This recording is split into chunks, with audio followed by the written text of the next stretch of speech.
libro del Génesis se menciona el establecimiento del séptimo día como día sagrado.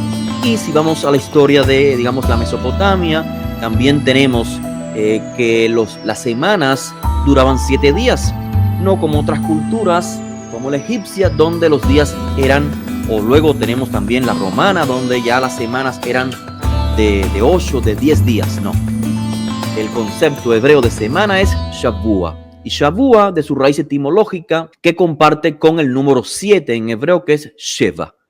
Sheva es 7, Shavua significa semana. Pero sí existe evidencia en el Tanaj que nos dice, que nos impulsa naturalmente a comprender que el calendario que seguía el pueblo de Israel desde la antigüedad, la época que registra en el Pentateuco, era un calendario lunar. De hecho, está escrito en el libro de Salmos, Asayareach la Moadim. Él hizo, o sea, Hashem, el creador, hizo la luna para los tiempos señalados. Moadim puede traducirse de muchas maneras, no solamente en referencia a las fiestas del pueblo de Israel, sino también a tiempos en particulares durante el ciclo del año. La segunda parte del verso dice, el sol conoce el lugar de ese ocaso. Así que es un calendario, sí, lunisolar, pero quien rige mayormente es la luna. Los días los rige el sol, evidentemente, para distinguir entre el día y la noche, pero principalmente es lunar. Acá les traigo estos dos términos en color naranja. El término quizás más antiguo es Yerach. Yerach significa mes en hebreo y curiosamente su raíz etimológica es compartida por el término luna, que en hebreo sería Yareach. Entonces, luna se dice Yareach y mes se dice Yerach.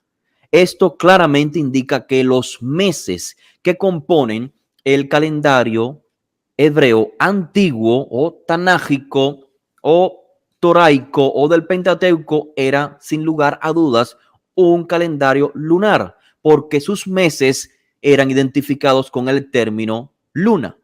También el otro término más popular es Hodesh, de su raíz etimológica Hadash, significa nuevo. ¿Qué es lo que Hodesh? ¿Qué es lo que se renueva? Evidentemente la luna. Así que Hodesh igualmente apunta a un mes lunar debido a que la luna es la que se renueva.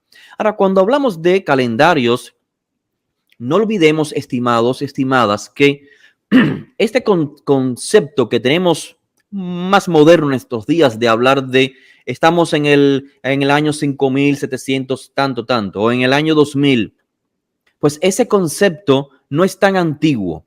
Ese concepto, según entiendo con mis estudios, surgió después de la era común. En la antigüedad, lo que existía era el marco del tiempo basado en eventos trascendentales o significativos o importantes dentro del pueblo de Israel. Ustedes saben, cuando leen, por ejemplo, el libro de Crónicas, el libro de Reyes, siempre se hace mención de el año tal después del rey o del reinado de X rey. Es decir, cada vez que tomaba lugar un evento importante en el pueblo de Israel, se comenzaba a marcar el tiempo.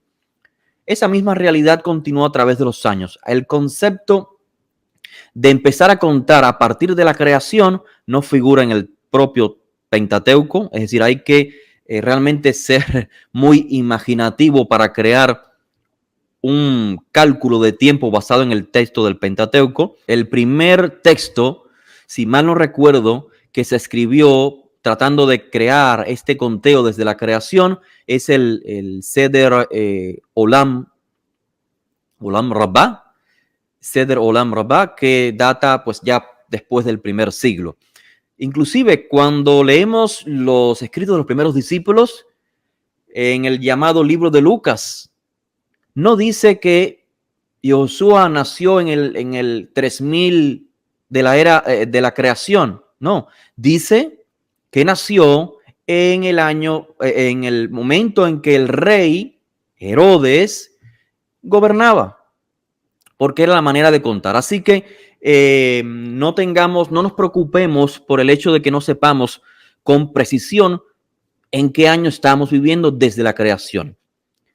Creo que el creador no tiene ese interés para el ser humano de que sepamos cuándo se creó el mundo o cuándo comenzó a existir, a vivir el primer ser humano, y tampoco los autores del Pentateuco tenían ese objetivo para sus lectores. Posiblemente tanto el calendario lunar como el solar eran alternativas entre diversos segmentos de los dos pueblos de Israel y de Yehudá. Lo que es importante para nuestro propósito es resumir la lista de días sagrados, como les estaba diciendo, las Moadim, que se encuentran en el Pentateuco, porque son estos los que se convirtieron en el legado permanente de la fe de Israel, y ese es nuestro contexto en este curso. Varias partes diferentes del Pentateuco proporcionan listas de los días sagrados o de las Moadim. Sobre todo pueden ver algunas citas en Éxodo, en Levítico, en Números, en Deuteronomio. La lista de Levítico 23 es la más completa de todas, quizás porque es el documento litúrgico sacerdotal formal del culto. Pasemos entonces a la primera celebración, que viene a ser la luna nueva en español. En hebreo llamamos a esto Rosh Hodesh, o mejor dicho, el texto bíblico lo llama Rosh Hodesh. Literalmente, cabeza del mes lunar o cabeza o inicio del mes. Entiéndase ya, como dije, Hodesh implica un mes lunar, un conteo lunar. Pueden ver 4 fases clásicas o las más conocidas de lo que es el Hodesh o el mes hebreo lunar. Luna nueva, cuando la luna no se ve. Cuarto creciente, luego, luna llena, y luego cuarto menguante, y lo último es pues lo que le llaman el último filo. Pues bien, esta celebración, Rosh Hodesh, está incluida en la lista de festividades y sus ritos de sacrificio están en Números 28. Parece que esta fiesta de Luna Nueva era un tiempo de fiesta y disfrute en el antiguo Israel, en el cual se suspendían las ocupaciones lucrativas normales, como lo puede verse en 1 Samuel 20:24. Es decir, era un día seguramente muy importante. Los sacrificios de Rosh Hodesh son incluso más numerosos que los sacrificios del día de Shabbat. Con toda probabilidad, esta fiesta mensual fue originalmente de mayor importancia y probablemente fue una antigua práctica israelita que fue modificada en la evolución del judaísmo. Aunque reprimida debido a su asociación con el culto lunar pagano, Rosh Hodesh, esta celebración, demuestra la resistencia de la fe de la gente común, ya que a pesar de sus asociaciones paganas, líderes del pueblo no pudieron desarraigarla de la fe de la gente común, sino que lo que hicieron fue pues estructurarla bajo el control halágico, es decir, crear ciertas litúrgicas, como es la recitación de una santificación, el día en que la luna se renueva, y esto simplemente pues queda sin la historia, no fue opacada. En nuestros días se hace dentro del judaísmo rabínico más, bueno, y también el conservador, se le ha denominado como la fiesta de las mujeres. Para mí, entre comillas, esto, para mí es algo que degrada un poco a la mujer hebrea, porque realmente todas las fiestas o las celebraciones son de todos los hombres y de todas las mujeres. No hay por qué distinguir una fiesta como de las mujeres, pero la razón halágica por la que se ha distinguido como la fiesta por excelencia de las mujeres es porque realmente Rosh Hodesh no tiene muchas implicaciones rituales, ¿cierto? Y como la mujer dentro del mundo, digamos, llamado ortodoxo o rabínico, se le echa a un lado. Entonces, pues, para tratar de opacar esa actitud peyorativa, y lo digo con todas las palabras, entonces se le define a Rosh Hodesh el Día de la Mujer Judía? Bueno, una opinión muy personal. Continuemos entonces. Pasemos entonces a lo que es el Shabbat. Los días sagrados incluían el Shabbat semanal, que es el séptimo día de la semana, un ciclo de 7 días, en el cual todo hombre y mujer israelita o judaíta, o sea del sur o del norte, los animales, los sirvientes, los residentes extranjeros no debían ocuparse de sus labores regulares. Tenemos un registro en el propio texto de la Torá, en este caso, Éxodo 23:12. 6 días trabajarás, pero el séptimo día cesarás para que descansen tu buey y tu asno y para que el hijo de tu sierva, así como el extranjero, renueven sus fuerzas. Entonces, estimados, no hay que romperse la cabeza mucho, como hacen otras tendencias religiosas dentro del judaísmo, como es la ortodoxia, el ultraortodoxo, los conservadores, romperse la cabeza respecto a qué significa melajá. ¿Cuál es el trabajo prohibido? Acá está muy claro cuál es el trabajo prohibido, ¿cierto? Yo creo que sí, y creo que no hay razón ni siquiera de explicarlo. El propio contexto nos dice de qué deben descansar. ¿Por qué es que deben? O sea, ¿qué significa renovar las fuerzas? Se han cansado de estar trabajando 6 días. ¿En qué? En el trabajo secular, en el trabajo diario, arar la tierra o como sea. Y en nuestros días podemos aplicar el mismo principio. Esta inclusión integral de todos los elementos de la comunidad, tanto los padres, los dueños del negocio, los hijos, los empleados, los animales, debe tomarse junto a lo que está dicho en Éxodo 20:10, que leeremos a continuación, lo cual detalla la misma noción, pero aún más explícitamente.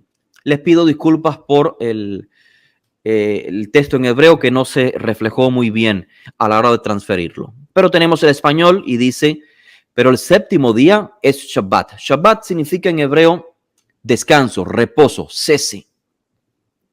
Es descanso, es cese para el eterno tu Elohim.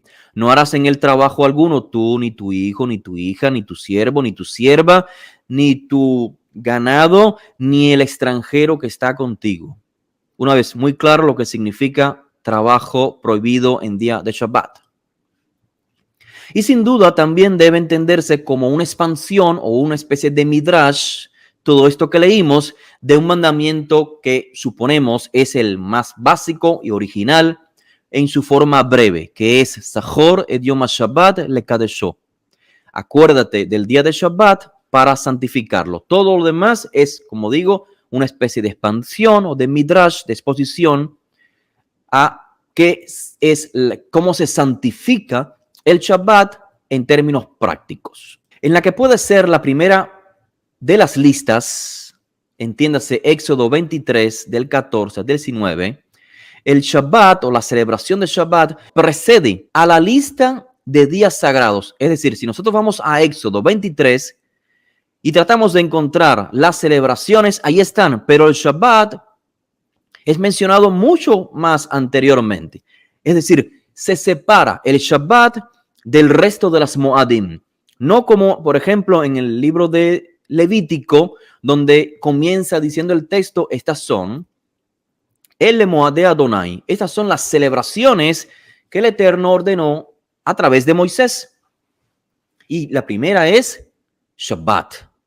Primer Moed, Shabbat. Luego sigue con Pesach, Matzot o Pascua, panes sin levadura, etc. Pero en Éxodo 23 no es así. El Shabbat fue mencionado muchos no, como 2 capítulos antes del 23. ¿Por qué razón?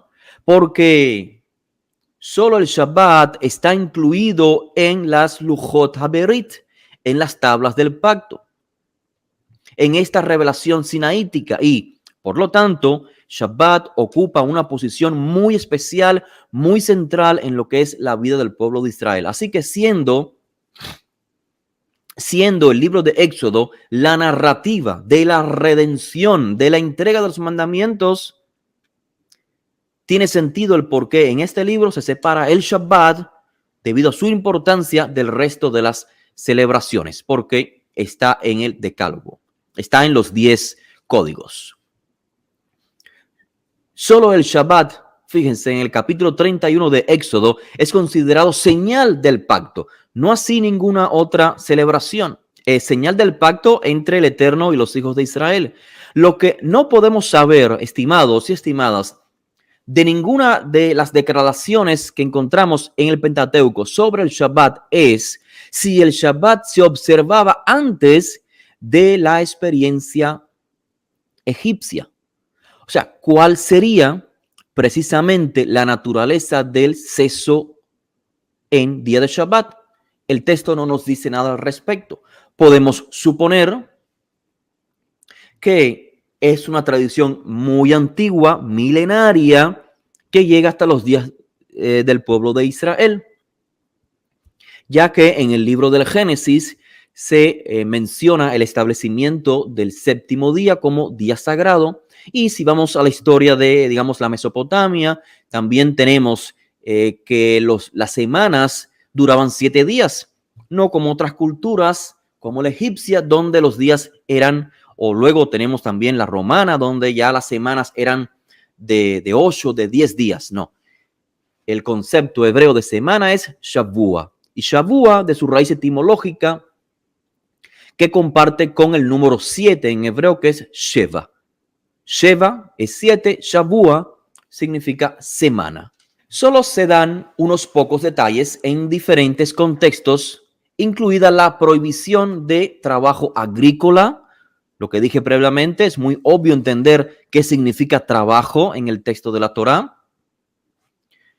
Trabajo agrícola, se prohíbe el encendido del fuego. Ya lo explicamos en las charlas anteriores, por qué el encendido de fuego, en qué contexto se prohíbe el encendido del fuego, y dijimos que es la prohibición de la idolatría, porque la costumbre era cortar leña para traerla a la casa y encender fuego para la adoración idolátrica. Por esto, la conexión de la prohibición de este hombre mencionado en Números, que fue sentenciado a muerte por recoger leña, la pregunta que muchos lectores, estudiosos se hacen, bueno, ¿por qué una sentencia tan fuerte? Y es que en ese contexto se decreta justamente la sentencia de muerte para el idólatra. Y es en ese contexto donde se lleva a la práctica la sentencia de muerte. El que estaba recogiendo la leña, lo más probable, lógicamente probable, es que estaba recogiendo leña para crear el culto, como dijimos en charlas anteriores. En los profetas se hace mención justamente de estos términos, recoger leña y encender fuego, en términos de cultos idolátricos. Pues bien, les decía, el Pentateuco no nos da muchos detalles. Es la halajá, es la evolución del pueblo de Israel, quien va dándole forma a estos conceptos teológicos. Bien, continuamos entonces. Y es bueno saber, estimados, que las alusiones en los escritos de los profetas preexílicos y posexílicos proporcionan, sí, algunos otros detalles, pero de igual manera imprecisos, a partir de los cuales se hacen referencias al Shabbat o a la práctica del Shabbat. Por ejemplo, Amós 8:5 dice: ¿cuándo pasará la luna nueva, Rosh Hodesh, para vender el grano, y el día de Shabbat o de reposo para abrir el mercado de trigo? El profeta Jeremías, capítulo 17, verso 21 en adelante, leo solamente una sección, dice: cuídense por su vida de no llevar carga en día de reposo y de meterla por las puertas de Jerusalén. Tampoco saquen carga de sus casas en día de Shabbat, ni hagan trabajo alguno, sino santifiquen el día de Shabbat o de reposo, como mandé a sus padres. Estimados, estimadas, también hay personas que por alguna razón no les basta con el texto y el contexto para entender qué tipo de trabajo está prohibido. Y entonces sacan una idea absurda de que está prohibido, o sea que el profeta Jeremías prohibió la carga en día de Shabbat. Aquí está diciendo claramente, prohíbe la carga, no se puede llevar peso alguno. Pero es que se saca del contexto. La carga es la carga con objetivos de venta y compra. Noten la cita a continuación, que la encontramos claramente en Nehemías 13, del verso 15 en adelante, donde amplía las restricciones de Shabbat y lo hace, curiosamente, con un gran grado de autoridad. Rápidamente leemos. En aquellos días vi en Yehudá algunos que pisaban los lugares en el día de reposo y traían manojos de trigo y los cargaban en asnos, y también vino, uvas, higos y toda clase de carga, y los traían a Jerusalén en día de Shabbat, y los amonesté por el día en que vendían los víveres. Así que cuando iba oscureciendo a las puertas de Jerusalén, antes del día de Shabbat, ordené que se cerraran las puertas y que no las abrieran hasta después del día de Shabbat. Entonces puse a algunos de mis siervos a las puertas para que no entrara ninguna carga en día de Shabbat. Pero 1 o 2 veces los mercaderes y vendedores de toda clase de mercancía pasaron la noche fuera de Jerusalén. Así que está muy claro lo que les estaba diciendo. Las cargas tienen un contexto, y el contexto es laborar en día de Shabbat. Y la labor también está muy clara, es la labor diaria, es la manera de buscarse la vida, como se dice coloquialmente en nuestros días. También tenemos, por ejemplo, información extrabíblica, el libro de Jubileos, los rollos del Mar Muerto, donde se proporcionan una serie de listas realmente de prohibiciones observadas entre segmentos de la antigua Judea pre-rabínica, pero todas deben permanecer para una discusión en su debido momento, para no alejarnos del contexto. Bien, hablamos de Rosh Chodesh, Shabbat. Ahora pasemos a Pesach rápidamente. Esta celebración recibe 2 nombres, como ustedes ya sabrán. Recibe el nombre de Pesach y también Hag Hamatzot. Pesach denota el nombre del cordero que es sacrificado o inmolado, como registra el libro de Éxodos 12, ofrecido el día 14 del primer mes del año hebreo. El nombre Hag Hamatzot significa literalmente la fiesta Hag Hamatzot de los días de pan sin levadura o panes ácimos, lo cual se observaba durante 7 días, comenzando con el 15 del primer mes hebreo. Según algunos críticos bíblicos, pongamos atención a esta sección, estimados, según algunos críticos bíblicos, la fiesta de la primavera, conocida como Pesaj, posiblemente fue el producto de la fusión de 2 fiestas antiguas separadas. Y aquí es donde viene la idea que les decía previamente, que existe una idea, hipótesis, suposiciones, algunas bien, bien sustentadas y otras no tanto, que nos dicen, originalmente ya los israelitas tenían sus propios cultos, claro que sí, como toda etnia, como toda cultura tendría sus cultos, ya tenían días sagrados, y lo que viene a tomar lugar es una fusión entre las experiencias o la cultura israelita previa a la revelación en el monte Sinaí y luego, claro, con lo que se entrega por medio de Moshe. Bien, la fiesta de Pesaj, según estos críticos bíblicos, es una reliquia de un rito de expiación primitivo. De hecho, sí lo podemos ver en el caso de la redención de los primogénitos en Egipto. ¿Recuerdan? Lo que pasa es que los críticos bíblicos dicen que no, que Pesaj, o sea, que ese culto expiatorio antecede o precede a la propia celebración de Pesaj. Y en segundo lugar, la fiesta de Maxa. Gracias. Y en segundo lugar, la fiesta de Maxa, que representa una celebración de acción de gracias por la cosecha. O sea que originalmente nada de esto tenía un contexto, digamos, teológico, sino que se fue fusionando con el paso del tiempo. Esta es una hipótesis, yo no estoy de acuerdo con ella, solamente estoy diciendo que se han presentado diferentes evidencias que dan cierto sostén a ello.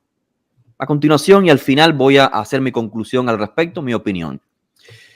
La realidad es que las celebraciones de Pesaj y Matzot, o Pascua y panes sin levadura, conmemoran la redención de Israel de Egipto. Esto dice el Pentateuco.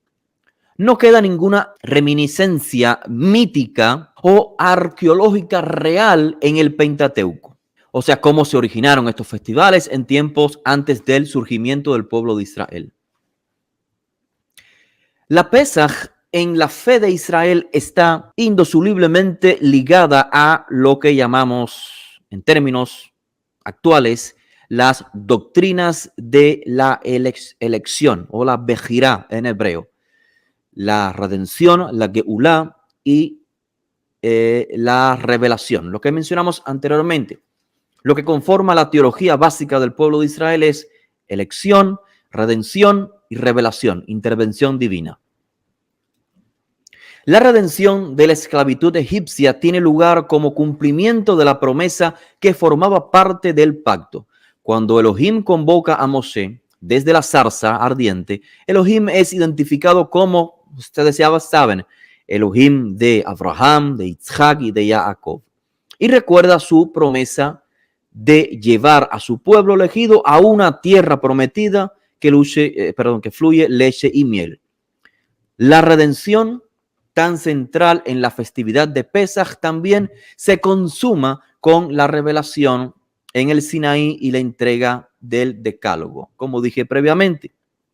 Es decir, Pesaj no únicamente es una celebración aparte, sino que llega a su culminación justamente en el monte Sinaí. En otras palabras, que para la concepción teológica del texto de la Torá, para la fe hebrea de la antigüedad, la salida de Egipto, la liberación, la redención tiene un propósito y no un fin en sí mismo.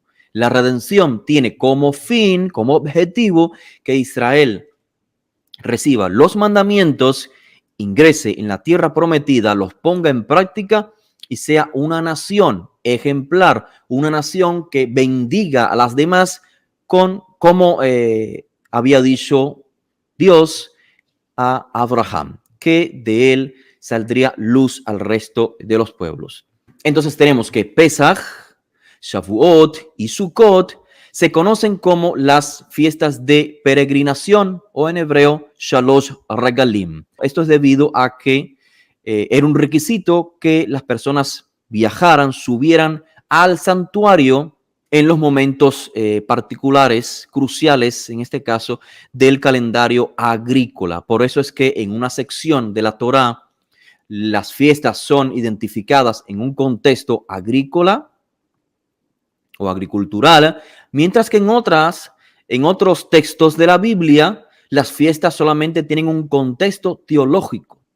Y es que las dos eran una realidad, pero según los críticos bíblicos, esto no se dio, digamos, con la entrega de los mandamientos, sino que en un momento los israelitas ya tenían un concepto significativo de estos días sagrados en términos de la agricultura, y luego se le incorporó el aspecto teológico basado en las instrucciones dadas por Moshe. Espero me estén entendiendo esa parte central de esta clase. Eran tiempos, como les decía, de cosecha, Pesaj, Shavuot, Sukkot, y se debían presentar a los sacerdotes ofrendas de primicias. Estos días sagrados orientados a la naturaleza se historizaron, y agrego, se teologizaron al conectarlos con la redención de Egipto. En el caso de Pesaj y Sukkot, con la revelación de los mandamientos en el Sinaí, entiéndase Shavuot. Justamente lo que acabo de indicarles. Pasemos entonces al día del Omer. El día del Omer comienza un ciclo de 7 semanas entre Pesaj y Shavuot, o Pentecostés en español. El día 50. Hasta donde se puede determinar a partir de Levítico 23, no hay una fecha fija para la ofrenda del grano de las primicias. La Torá solo prescribe que cuando se recoja la cosecha, se debe traer al Cohen, al sacerdote, un Omer, digamos, la primera gavilla de grano de la primavera, y que el día después del Shabbat, el sacerdote debe mecerla, levantarla, este Omer, y consagrarlo delante del Eterno. En ese momento, una olá, como ya dijimos, un sacrificio o un holocausto completo, totalmente quemado, que subía como humo a la divinidad, se llevaba a cabo, además de ofrendas suplementarias que se presentaban frente al Eterno en el santuario, y después es que se permitía únicamente ingerir los granos como alimento. Bien, pasemos a Shavuot. Estoy haciendo esto bastante rápido porque entiendo que muchos de ustedes ya tienen conocimiento del tema, y solamente estoy haciendo énfasis en cierta temática o ciertos conceptos, que es lo que quiero apuntar o traer a conexión con este pensamiento respecto, o este concepto respecto al origen, o los orígenes, mejor dicho, de las celebraciones. Desde el día del Omer se cuentan 7 Shavuot, o sea, 7 semanas, o también otro texto de la Torá dice 7 Shabbatot. Y al día siguiente del séptimo Shabbat, o sea, el día 50, se presenta ante el Eterno una ofrenda de cereal junto con otras ofrendas. Este día se declara entonces una santa convocación, Mikra Kodesh, y se llama entonces este día Hag HaBikurim. De hecho, Bikurim, como significa primicia, se emplea en diferentes contextos. Pero lo importante es saber que Shavuot también es llamada en la Torá fiesta de Bikurim, o de las primicias, y también es llamada Hag HaShavuot, la fiesta de las semanas. Posteriormente, con el desarrollo del pueblo de Israel, sabios del pueblo de Israel proclamaron Shavuot como el momento en que se entrega se entregó, mejor dicho, la Torá, entiéndase, los mandamientos. Es decir, le inculcaron o le transformaron, le colocaron un concepto aún más, o sea, completaron el concepto teológico, mejor dicho, porque sí, ya era evidente que las primicias se daban a Dios, el que hacía que la tierra produzca su fruto, pero se le incorporó o se le conectó Shavuot, cronológicamente se asocia con la entrega de la Torá. Esto lo digo porque sí es la interpretación que usual le damos al texto, a la fiesta, en términos actuales dentro de la vida judía. Inclusive los propios escritos de los discípulos de Josué dan testimonio de que ya para la fecha Shavuot, o sea, ya para el primer siglo, Shavuot era entendido, Pentecostés era entendido como el momento de revivir la entrega de la Torá o la entrega de los mandamientos en el monte Sinaí. Por eso es que en el libro de Hechos, el evento que se le conoce como el derramamiento de la influencia divina o del Espíritu Santo, todos los eventos sobrenaturales narrados allí, los truenos, el viento, el fuego, la capacidad de poder entender diferentes idiomas, todo eso ya formaba parte de lo que se describía en el texto de la Torá respecto al momento de la revelación al Sinaí, o sea, en el monte Sinaí, la entrega de los mandamientos. Pero en el propio Pentateuco no existe esa conexión. Es, repito, el parte del desarrollo del análisis del texto a través del tiempo, donde sabios del pueblo de Israel hacen esa conexión, la transmiten al pueblo, las personas, los judíos comienzan a aceptarla gradualmente hasta que es una realidad en nuestros días. Y esa evolución de la comprensión de las celebraciones nunca ha quedado, detenida en el tiempo.